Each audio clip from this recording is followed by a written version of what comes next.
अस्सलामुअलैकुम dear students. आज हमारा टॉपिक है buildings and paintings, class 6 book history. आज हम इसके बारे में पढ़ेंगे।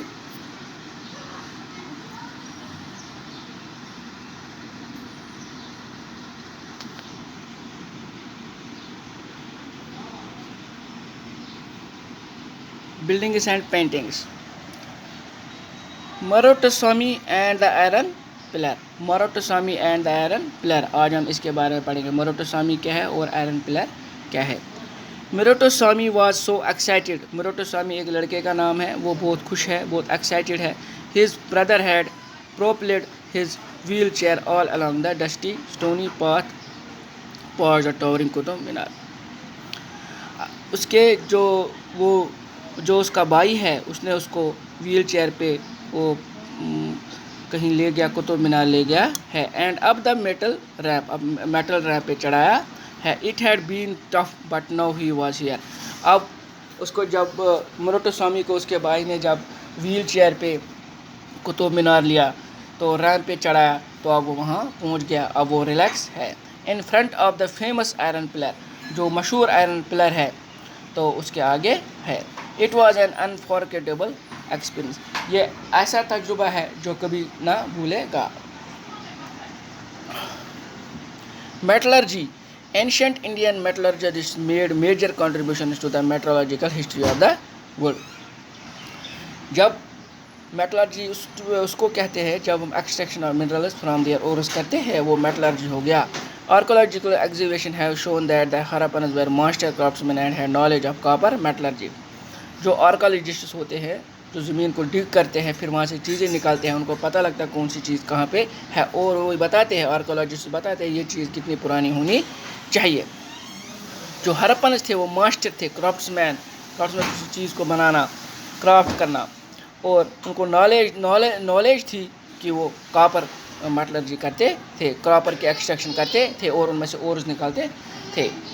दे even manufactured bronze by mixing copper and tin. वे ब्रोंज बनाते थे कॉपर और टिन की मिक्सिंग करके।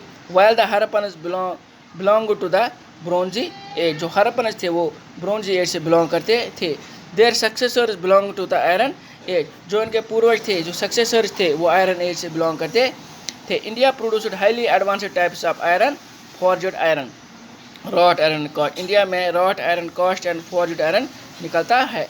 The iron pillar, the iron pillar at Mehrauli Delhi is a remarkable example of the skill of Indian craft. जो आयरन पिलर मेहरौली दिल्ली में है, वो एक स्किल की एक बहुत बड़ी एग्जाम्पल है। It is made of iron, ये लोहे का बना है। 7.2 metre high and weighs over 3 ton. जो इसकी हाइट है वो 7.2 मीटर्स है और ये 3 टन का है। It was made about 1500 years ago. ये तकरीबन 1500 साल पहले बना है। We know the date because there is an inscription on the pillar mentioning a ruler named Chandra. हमें डेट का पता इसलिए है क्योंकि उस पर इंस्क्रिप्शन के लिखा गया, दर्शा गया है कि पिलर पे ये कौन रूल करता था। वहाँ रूल चंद्रा करता था। Who probably belong to the Gupta dynasty, जो गुप्ता डायनेस्टी बिलोंग करता था। What is amazing is fact that the pillar has not rusted in all these years। Amazing बात इसमें यह है, जो पिलर है अभी तक इसको जंग नहीं लगा। Building is in brick and stone, जो बिल्डिंग इस ब्रिक और ईंट और पत्थर से बनी है। The skills of our craft person are also apparent in the building is that have survived. जो हमारे क्राफ्ट पर्सन की स्किलता है वो अभी भी इसमें इस दर्शाती है इस पिलर में, क्योंकि इतने अच्छे तरीके से इस पिलर को बनाया है। तभी ये पिलर अभी भी सर्वाइव कर रहा है। सच एज स्टूपाज, इसमें stupas, the word stupa means a mound while there are several kinds of stupas. Mound होता है एक ऊपर टीला जैसा बनाना। एंड बिग एंड स्मॉल, बड़ा छोटा बड़ा, और these have certain common features। generally there is a small box placed at the center or heart of the stupa। कुछ डब्बा इसके ऊपर लगा है।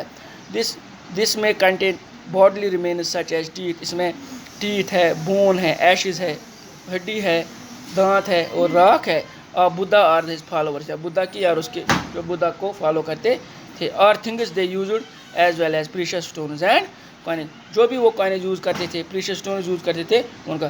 बेटा मुझे उम्मीद है आज का टॉपिक आपको समझ आया होगा। अब मैं कल इसके आगे आपको कंटिन्यू करूँगा। और आपसे एक रिक्वेस्ट है बेटा, घर में ही रहो, सेफ रहो। और अगर आप कुछ खा रहे हो तो कुछ खाने से पहले अपने हाथों को साबुन से धो, किसी भी साबुन से आप धो सकते हो।